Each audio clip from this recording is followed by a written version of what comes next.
Good morning. Welcome to chapter 4 of Miss Gotte is trying to explain to you The Great Gatsby. If only you would actually listen. Now, I don't know if you've noticed, but things are starting to kind of move a little faster in the land of F. Scott Fitzgerald's great American novel. In this chapter, we get to hear Gatsby's backstory. But something about that backstory just ain't adding up. Yeah, that backstory, it's fake. Gatsby has told Nick an obviously exaggerated backstory on his way to a lunch with him. And we find out the truth, though, later on. He's obsessed with Daisy. You see, Daisy loved Gatsby before Gatsby was even rich. And Gatsby believes that if he wants to rewrite the past, he can control his future. This is the American dream taken way too far. Okay, because we're actually getting deeper in, I'm going to kind of try to break this down even a little bit more. You see, Gatsby lays out this entire backstory that has elements that sound like they could be true, and he's got memorabilia to back it up. He's got pictures from he's got a picture from Oxford. He's got a medal that somebody gave him while he was in war. So it seems to suggest that there's got to be some truth to it. But it's also so insane, it cannot be true. So what's true and what's fake? We may never really know, because Gatsby is Gatsby.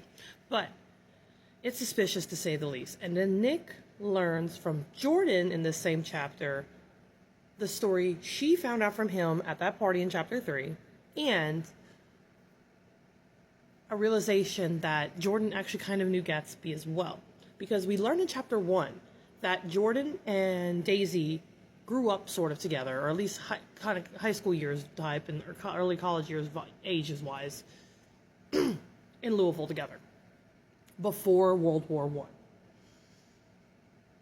This is where she also meets a guy named Jay Gatsby and falls head over heels in love with him.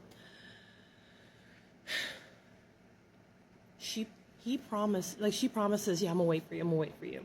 But something happens, and she doesn't, because he doesn't make it back. He tried, but he didn't make it back in time. So she met Tom, and even though she got a letter from Gatsby saying, I'm trying to get back, I'm stuck, she still ends up marrying Tom. So the fact that in chapter 1, if you didn't catch it, when Jordan's like, oh, Gatsby, yeah, he's blah, blah, blah, and she's like, Gatsby? She's recognized the name. So it's kind of like the ghost of her Christmas past coming back to her. You see, Gatsby is self-made. At least it looks that way. And such. But his past seems a little edited. Staggered, if you will. He believes, though, he can control the story. He believes he can write his own story and control the whole story. And thus, he can control his future. And his future, as far as he's concerned, is Daisy, Daisy, Daisy. This is where we start seeing, like, F. Scott Fitzgerald's conversations, or at least thoughts, towards the American dream. Because this is the danger of the American dream. Believing you can erase who you are and who others are if you try hard enough. Or I should say were. Right? Like, I can erase my whole past and other people's past and other people's ideas of the past if I just believe who I am. That's a deep hole.